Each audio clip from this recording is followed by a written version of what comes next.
तो class 11th economics एसे 1 और अर्धवार्षिक परीक्षा सितंबर माह में होना है और इसके लिए आप लोगों का ऑब्जेक्टिव प्रश्न आएगा। अर्थशास्त्र में क्या क्या महत्वपूर्ण प्रश्न है हम लोग इस वीडियो के माध्यम से देखेंगे। चैनल पर पहली बार है तो जरूर सब्सक्राइब कर ले। तो चलिए हम लोग आज कुछ नया सीखते हैं। टोटल 100 ऑब्जेक्टिव प्रश्न है, थोड़ा सा जल्दी जल्दी हम लोग बढ़ते हैं इसमें आगे। तो यहाँ पर पहला क्वेश्चन जो आप है देख सकते हैं, निम्नलिखित प्रश्नों के सही विकल्प को चुनना है। तो पहला क्वेश्चन है सांख्यिकी का जन्मदाता है। तो सांख्यिकी का जन्मदाता जो है वो गॉडफ्राइड आकेनवाल है। कहीं कहीं एकेनवाल लिखा रहता है, एकेनवाल, तो कंफ्यूज नहीं होना है, आकेनवाल हो चाहे एकेनवाल हो, सही आपका हो जाएगा आंसर। दूसरा क्वेश्चन है सांख्यिकी का प्रयोग किया जाता है तो व्यवसायियों द्वारा, वैज्ञानिकों द्वारा और अर्थशास्त्रियों द्वारा, तीनों द्वारा किया जाता है। आपका डी हो जाएगा उपयुक्त सभी के द्वारा। तीसरा क्वेश्चन है सांख्यिकी से अभिप्राय क्या है। तो सांख्यिकी से अभिप्राय होता है समंक मतलब डाटा से, और सांख्यिकी विधि मतलब उसका मेथड से, मतलब दोनों से होता है, इसलिए आपका सी हो जाएगा।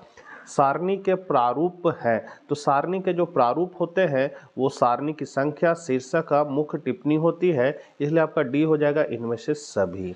सांख्यिकी शब्द का प्रयोग किया जाता है तो एक वचन और बहुवचन दोनों रूप में किया जाता है, आपका सी हो जाएगा दोनों में। क्या सत्य है। तो क्या सत्य है, तो सभी सांख्यिकी आंकड़े हैं। अगला है सांख्यिकी क्षेत्र में सम्मिलित है। तो सांख्यिकी की विषय सामग्री, सांख्यिकी का स्वभाव और सांख्यिकी की सीमाएं। तो आपका आंसर हो जाएगा उपर्युक्त सभी। सांख्यिकी कला एवं विज्ञान दोनों है, किसने कहा था, तो टिपेट ने कहा था इसको, आपका ए ऑप्शन सही है। अगला क्वेश्चन है एक वचन रूप में सांख्यिकी की प्रथम अवस्था क्या है। तो एक वचन में हम लोग क्या करते हैं, आंकड़ों का एकत्रीकरण करते हैं, मतलब घूम घूम कर डाटा जमा करते हैं, या फिर पेपर से लेते हैं, इंटरनेट से लेते हैं। तो एक वचन रूप में सांख्यिकी की प्रथम अवस्था है आंकड़ों का एकत्रीकरण। 10वां है सांख्यिकी से आशय है। तो केवल समंक से केवल सांख्यिकी विधि, मतलब दोनों से है, उपयुक्त सभी हो जाएगा। सांख्यिकी गणना का विज्ञान है, किसका कथन है, तो ये ए.एल. बाउले का कथन है, आपका 11 का ए हो जाएगा। सांख्यिकी का कार्य है तो जटिलता को सरल बनाती है। फिर आपका सांख्यिकी क्या है, तो सांख्यिकी आपका विज्ञान और कला दोनों है।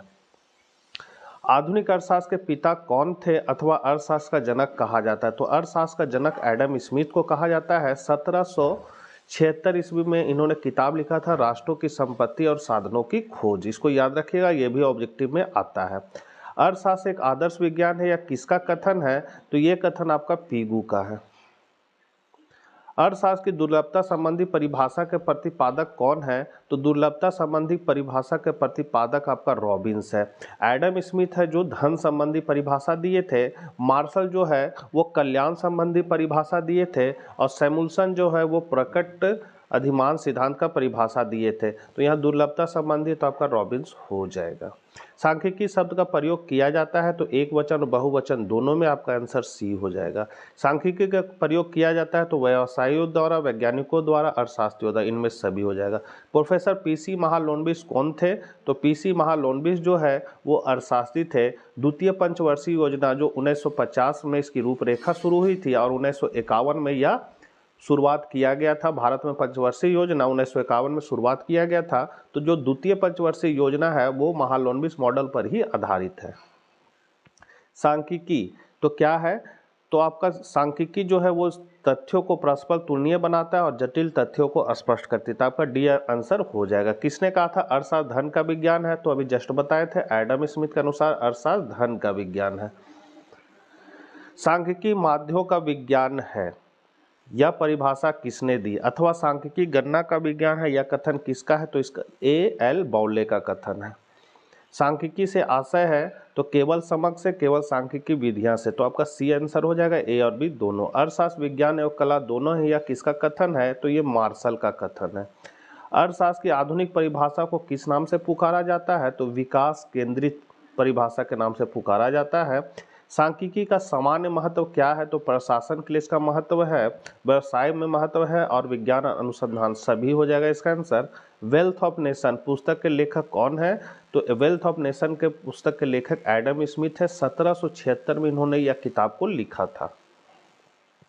अर्थशास्त्र अध्ययन करता है तो अर्थशास्त्र जो है वो आर्थिक क्रियाओं का अध्ययन कर, आर्थिक क्रिया मतलब होता है वैसा काम जिसको करने से धन की प्राप्ति होती है। सांख्यिकी को अंग्रेजी में स्टैटिस्टिक्स कहते हैं, जिसकी उत्पत्ति जर्मन भाषा के निम्नलिखित शब्द से हुई है, तो ये हो जाएगा स्टैटिक्स। अगला है निम्न में आर्थिक क्रिया की शाखा कौन सी है, तो समष्टि और व्यष्टि ये दोनों शाखा है, तो आपका सी आंसर हो जाएगा। और व्यष्टि और समष्टि में विभाजन कौन किए थे, तो रैगनर फ्रीस ने किए थे। इसको भी याद रखिएगा, ये भी एग्जाम में बार बार पूछता है।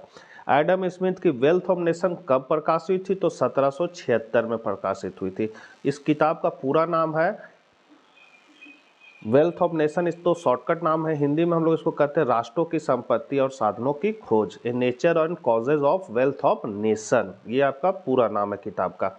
निम्नलिखित में कौन सी आर्थिक क्रिया है, तो उपभोग, वितरण और उत्पादन, ये सभी आर्थिक क्रिया जिसको करने से धन की प्राप्ति होती है, तो आपका आंसर डी हो जाएगा।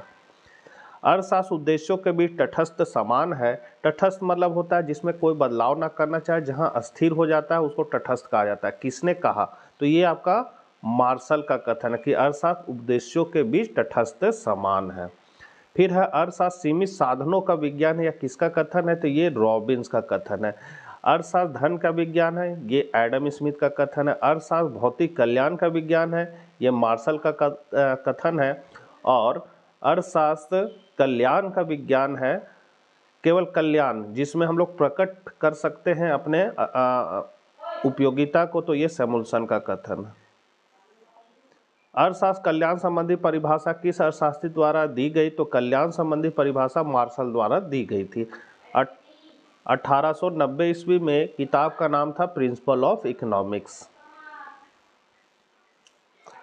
ऑक्सफोर्ड शब्दकोश के अनुसार सांख्यिकी शब्द का प्रयोग यदि बहुवचन में हो तो इसका अर्थ है, तो इसका अर्थ है क्रमबद्ध एकत्रित संख्यात्मक तथ्य। रैंडम हाउस डिक्शनरी सांख्यिकी का अर्थ बनाती है, तो क्या बनाती है, अप्रायोगिक विज्ञान में। फिर सांख्यिकी आंकड़ों के विश्लेषण की विधियां हो सकती है, तो विवरणात्मक या प्रायिकतात्मक हो सकती है, तो आपका आंसर हो जाएगा बी। इस पाठ पुस्तक की विषय वस्तु है, तो ये जो विषय वस्तु है मतलब जो आपका किताब है, ये इसका विषय वस्तु है विवरणात्मक विधियां। जिन चरों को संख्याओं द्वारा मापा जाता है वे कहलाते हैं मात्रात्मक आंकड़े। गुणात्मक आंकड़ों को दर्शाया जाता है तो संख्याओं में। अर्थशास्त्री सांख्यिकी का प्रयोग करते हैं तो उपभोग व उत्पादन का विश्लेषण करने में। सांख्यिकी की भूमिका महत्वपूर्ण होती है प्रायोगिक व अप्रायोगिक दोनों विज्ञानों में। प्रयोगात्मक आंकड़े आविष्कारक स्वयं तैयार करता है। सांख्यिकी संबंधों में त्रुटियां भी हो सकती है। राष्ट्रों के धन के स्वभाव तथा कारणों की खोज नामक पुस्तक के लेखक थे तो एडम स्मिथ, 1776 में इन्होंने ये किताब लिखा था। अर्थशास्त्र की कल्याण संबंधी परिभाषा के जन्मदाता है मार्शल ने, 1890 में प्रिंसिपल ऑफ इकोनॉमिक्स में ये बात को कहे थे। दुर्लभता का दृष्टिकोण प्रस्तुत करने वाले अर्थशास्त्री थे रॉबिन्स। रॉबिन्स ने ए सिग्निफिकेंस ऑफ इकोनॉमिक साइंस किताब लिखा था 1932 ईस्वी में। विकास संबंधी अर्थशास्त्र की परिभाषा दी तो सैमुअल्सन ने विकास संबंधी अर्थशास्त्र की परिभाषा दी। अर्थशास्त्र का सार क्या है, तो दुर्लभता और चयन दोनों है, इसलिए आपका उपयुक्त दोनों हो जाएगा।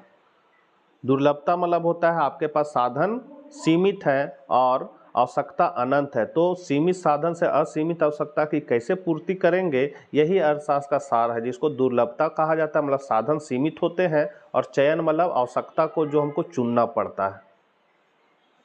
किसी अर्थशास्त्री ने धन के स्थान पर मानव को महत्व दिया, तो किस अर्थशास्त्री ने दिया, तो पीगू ने दिया था। क्या सत्य है, तो साधन सीमित होते हैं, आवश्यकता असीमित होती है, जस्ट बताए थे, तो इसका उपयोग दोनों सत्य है। क्या सत्य है, तो साधन जो है वो हमेशा कम होता है आवश्यकताओं की तुलना में। मतलब आपको लेना बहुत सारा चीज़ है, गाड़ी है, घोड़ा है, कपड़ा है, टीवी है, फ्रिज है, मकान है, सारा चीज़ लेना है, लेकिन आपके पास साधन क्या होगा, उसकी तुलना में कम होगा हमेशा। निम्नलिखित में कौन आर्थिक क्रिया है, तो उपभोग, उत्पादन, विनिमय, ये सभी, तो आपका ये सभी हो जाएगा। बच्चों कुछ क्वेश्चन दोबारा रिपीट हुआ है तो उसको आप लोग नज़रअंदाज कीजिएगा, एक ही बार वो क्वेश्चन को लिखिएगा। आर्थिक क्रिया को व्यष्टि और समष्टि में किसने बांटा? ये बहुत इंपॉर्टेंट क्वेश्चन है, बहुत बार एग्जाम में आ चुका है। रैगनर फ्रीस ने बांटा था। व्यक्तिगत इकाई अध्ययन विषय है किसका? तो व्यक्तिगत जहां आ गया तो वहां जान जाना है व्यष्टि अर्थशास्त्र का अध्ययन विषय है। और जहां संपूर्ण अर्थव्यवस्था को एक इकाई मानकर अध्ययन किया जाता है तो वो समष्टि अर्थशास्त्र, जैसे राष्ट्रीय आय का गणना करना, गरीबी हो गया, बेरोजगारी हो गया, तो ये एक आदमी का नहीं होता, ये संपूर्ण देश का, गांव का, राष्ट्र का अध्ययन होता है, तो ये समष्टि कहलाता है। तो व्यक्तिगत जहां आ गया वहां व्यष्टि अर्थशास्त्र हो जाएगा। राष्ट्रीय आय किस शाखा में सम्मिलित है? अभी जस्ट बताया, राष्ट्रीय आय समष्टि अर्थशास्त्र की शाखा है, क्या कि राष्ट्र का आय है। अर्थशास्त्र उद्देश्यों के बीच तटस्थ रहता है, किसने कहा था? मार्शल ने कहा था। किस अर्थशास्त्री ने कल्याण संबंधी परिभाषा प्रस्तुत की थी? तो अल्फ्रेड मार्शल ने। एडम स्मिथ ने 1776 ईस्वी में नामक पुस्तक लिखी थी, तो ये किताब देखिए आगे बार बार आ रहा था, an inquiry into the nature and causes of wealth of nation. आर्थिक विकास के लक्ष्य को प्राप्त करने के लिए मुख्य समस्या साधनों के विकास एवं वृद्धि की होती है, किसका कथन है? तो सैमुअल्सन का। आर्थिक विकास मतलब विकास संबंधी जो परिभाषा है वो सैमुअल्सन ने ही दिया था, तो यहाँ सैमुअल्सन हो जाएगा। दुर्लभता का दृष्टिकोण प्रस्तुत करने वाले अर्थशास्त्री थे रॉबिन्स। एडम स्मिथ के अनुसार अर्थशास्त्र क्या है? तो धन का विज्ञान है। विकास संबंधी परिभाषा किसने दी? सैमुअल्सन ने। किस अर्थशास्त्री ने अर्थशास्त्र को धन का विज्ञान माना है? तो एडम स्मिथ ने। राष्ट्रों के धन के स्वभाव तथा कारणों की खोज नामक पुस्तक के लेखक कौन है? तो एडम स्मिथ। अर्थशास्त्र के कल्याण संबंधी परिभाषा के जन्मदाता है मार्शल ने। दुर्लभता का दृष्टिकोण प्रस्तुत करने वाले अर्थशास्त्री थे तो रॉबिन्स। विकास संबंधी अर्थशास्त्र की परिभाषा दी सैमुअल्सन ने। अर्थशास्त्र का सार क्या है? तो दुर्लभता और चयन दोनों है, उपयुक्त सभी हो जाएगा। किस अर्थशास्त्री ने धन के स्थान पर मानव को महत्व दिया था? पीगू ने। क्या सत्य है? तो साधन सीमित होते हैं और आवश्यकताएं असीमित होते हैं, इसलिए स आपका हो जाएगा उपयुक्त, दोनों सत्य है। क्या सत्य है? तो साधन लेस देन आवश्यकताएं। निम्नलिखित में कौन आर्थिक क्रिया है? तो ये सभी आर्थिक क्रिया है, आपका द हो जाएगा। आर्थिक क्रिया को व्यष्टि और समष्टि में किसने बांटा? रैगनर फ्रीस ने। व्यक्तिगत इकाई अध्ययन है तो व्यष्टि अर्थशास्त्र का। राष्ट्रीय आय किस शाखा में सम्मिलित है? तो समष्टि अर्थशास्त्र में। अर्थशास्त्र उद्देश्यों के भी तटस्थ रहता है, किसने कहा था? मार्शल ने। अर्थशास्त्र का जनक कहा जाता है एडम स्मिथ को। वेल्थ ऑफ नेशन पुस्तक के लेखक कौन है? तो एडम स्मिथ। अर्थशास्त्र धन का विज्ञान है, किसका कथन है? तो एडम स्मिथ का। अर्थशास्त्र सीमित साधनों का विज्ञान है, या किसका कथन है? तो रॉबिन्स का। अर्थशास्त्र की कल्याण संबंधी परिभाषा किस अर्थशास्त्री द्वारा दी गई थी? तो कल्याण संबंधी परिभाषा जो मार्शल द्वारा दी गई थी। विकास संबंधी परिभाषा जो वो सैमुअल्सन द्वारा दी गई थी, दोनों में कंफ्यूज नहीं होना है।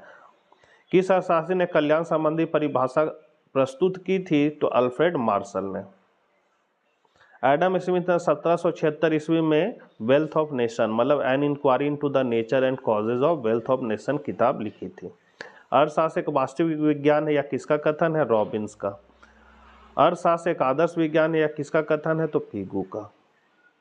अर्थशास्त्र विज्ञान और कला दोनों, या किसका कथन है? तो ये मार्शल का कथन है। अर्थशास्त्र की आधुनिक परिभाषा को किस नाम से पुकारा जाता है? तो विकास केंद्रित। आर्थिक विकास के लक्ष्य को प्राप्त करने के लिए मुख्य समस्या साधनों के विकास एवं वृद्धि की होती है, या किसका कथन है? तो सैमुअल्सन का। दुर्लभता का दृष्टिकोण प्रस्तुत करने वाले अर्थशास्त्री थे रॉबिन्स। एडम स्मिथ के अनुसार अर्थशास्त्र धन का विज्ञान है। आर्थिक क्रियाओं के प्रकार हैं, तो ये उत्पादन, उपभोग, विनिमय, ये सभी हैं। तो बच्चों ये थे आपके essay 1 और अर्धवार्षिक परीक्षा के लिए महत्वपूर्ण ऑब्जेक्टिव क्वेश्चन। आशा करते हैं वीडियो आपके लिए उपयोगी होगा।